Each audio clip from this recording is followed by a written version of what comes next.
Since Russia's full-scale illegal invasion of Ukraine began in 2022, the Kremlin has made it its mission to insulate ordinary Russians from the cost of the war, and it has largely succeeded actually.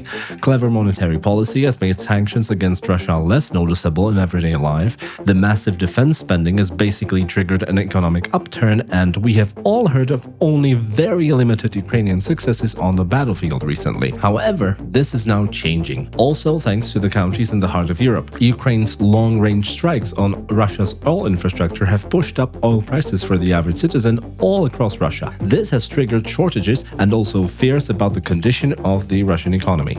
In this video, we take a look at what this all means and how countries like Czechia and Poland, for example, have helped Ukraine put so much pressure on Putin's regime. I'm Jan and this is ProcPulse. Let's dive in. Now, to understand how exactly Ukraine's strikes damage the Russian economy and how countries like Czechia and Poland can help, you first need to know a bit about the oil industry. Don't worry, I promise I will keep it short and simple. See, when oil is pumped from the ground, it's only a mix of different hydrocarbons that you really can't use for anything much, until that is, you process it. Oil first needs to be separated into usable products like gasoline or diesel, or for example, even jet fuel. And that all happens in oil refineries. It is no surprise that Russia is actually one of the biggest oil producers in the world, with the oil mostly coming from the enormous oil fields in western Siberia. In 2023, according to data by the US EIA, Russia produced more than 10 million barrels of oil every single day, which is about 11% of the total world share of oil. That makes it the third biggest producer of oil in the world. And around half of the entire Russian production, which is approximately 5 million barrels per day in 2024, is then exported to other countries. And the money from the exports is then directly used to fund the Russian war machine and keep the Russian economy afloat so that ordinary citizens don't feel the impacts of the war so much. Now, while the overall share of Russian exports to Europe has dropped significantly due to Russian sanctions, some countries like Slovakia or Hungary still import and pay for Russian oil, hefty sums that is,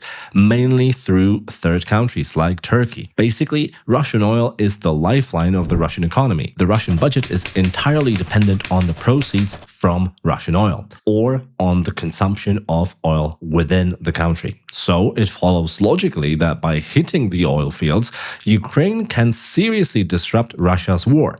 And it's been doing just that. See, Ukraine has been hitting Russian infrastructure ever since 2022 when the full-scale invasion began. But over the past few months, the intensity of the attacks has increased significantly. Since January 2025, Ukraine has actually successfully hit 21 out of the 28 oil refineries inside Russia. That is 48% more than in the entire 2024, and consider that we're not even at the end of 2025 yet, so the number can and will increase. Now, the results of those attacks are already starting to show. So far, as a direct result of the strikes, nearly 40% of the country's entire refining capacity has been entirely disabled.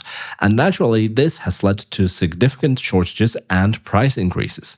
So even everyday Russians now have felt the impact of the war directly. Yes, the costs of oil products at petrol stations have increased, but it's not only that, the impact is also psychological. See, it's not really nice when you have to stand in long lines only to find out that petrol has run out and you've been there for nothing. And this is also where countries like Czechia or Poland come in. See, the main way, and that is by far how Ukraine has been able to hit Russia's infrastructure, is by using drones. The thing is that drones can actually be much more effective for this purpose than, for example, expensive long-range missiles. Whereas a single missile can actually cost you millions of dollars, and then when you finally do get it, it can be difficult to operate and supply. Drones are relatively cheap and easy to manufacture. Essentially, that all means that you can literally hit the lifeline of the Russian economy, which is of course worth millions of dollars, with a piece of equipment that is worth $100,000 at most. Now, since the start of the war, Ukraine has rapidly innovated its drone industry and now can even hit targets hundreds of kilometers away from the Ukrainian border. For example, Ukraine has hit a refinery in the Orenburg region of Russia, some 1,500 kilometers away from the border, and that is significantly more than any Western supplied missile to Ukraine can reach so far. Now, the effectiveness of these strikes is then further amplified by precise targeting of the refinery's most critical and vulnerable vulnerable components, such as the distillation towers, that, when hit,